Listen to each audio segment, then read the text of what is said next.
Hey, this is Andrea Epting with Resolve Strategies Inc. And we're still on the topic of mood and food. So we're talking about mood, mood disorders, and also about disordered eating and unhealthy relationship with food and eating disorders. Both that could be restrictive types as well, and it could also be binge purge type. So or it can be overeating, can be food addiction. There's lots of different categories, but if you have an unhealthy relationship to food, we are so grateful that you're tuning in today. So we've got some questions that came in. If you're not engaging on this website, we really invite you to do so. And you can, when you're clicking on these resources and you're listening to these videos, but also hopefully looking at the books and looking at any articles we share, we want you to absorb that information and then write back, see if we can help you and go a little deeper. We're definitely willing to do that. So Kelly, what kind of questions do we have on mood and food? The first one is, how does nutrition impact mood? How does nutrition impact mood?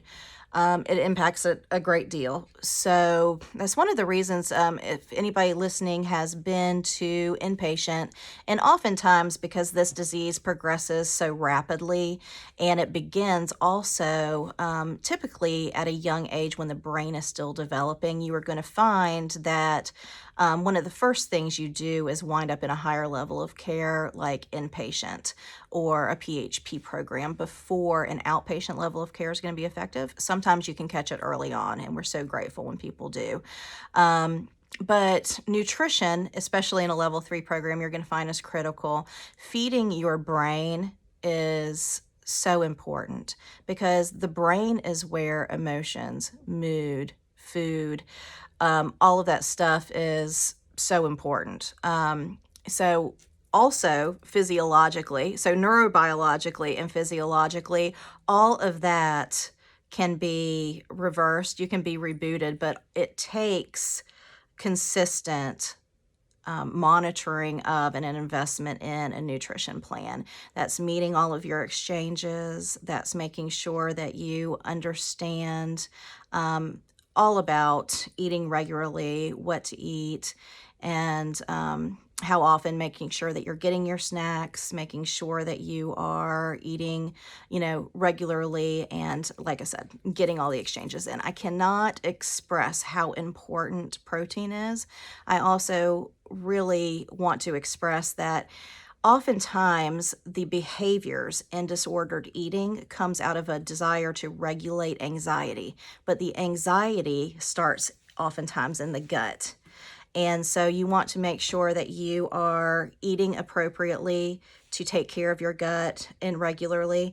You want to look at, of course, with your doctor, you want to loop your doctor into all of this because when it comes to the treatment of eating disorders, treatment teams are critical. You want to have a dietitian who understands disordered eating. You want to have a psychiatrist who understands disordered eating and eating disorders. You want to have a psychotherapist who specializes in disordered eating and eating disorders. Okay, so you want to have that treatment team in place.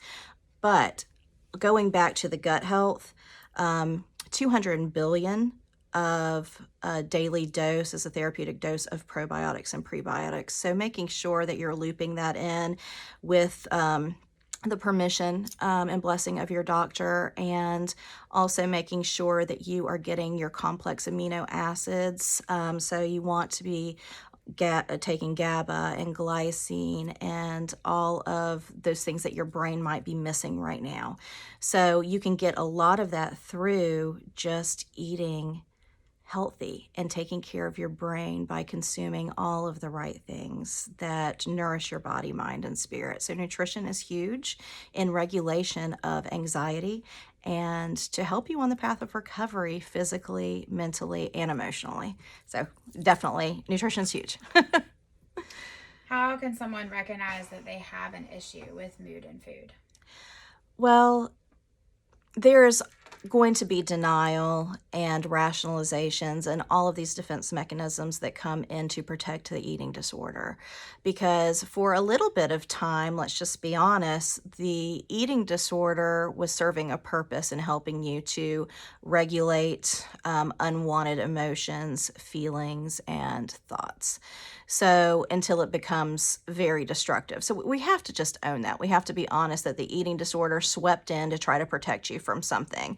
But eventually that went all awry, and you start to notice that the behaviors are unmanageable, out of your control. You've made attempts to try to control it, but it continues to happen.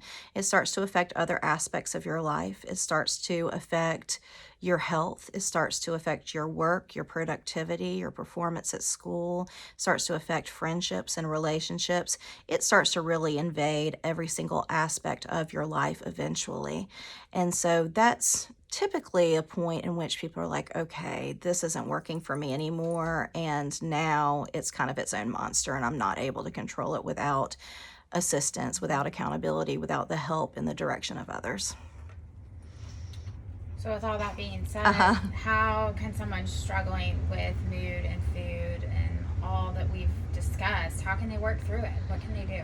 Well, I think a good place to start is an assessment and evaluation just to make sure that you're getting to the appropriate level of care. Like I mentioned in the beginning, oftentimes this journey, depending on how progressed this disease is, and it progresses very rapidly, you might need a level 3 program, an inpatient program, and then step down to a PHP program, step down to an IOP program.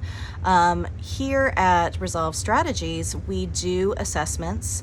We also, just to make sure you get to the right level of care. And then if you really can make progress, or just to see if you can make progress at an outpatient level, we have lots of different programs. We have a mood and food track in place that includes DBT groups. It includes a whole mood and food track for different groups, psychotherapy with psychotherapists specializing in the treatment of disordered eating and anxiety.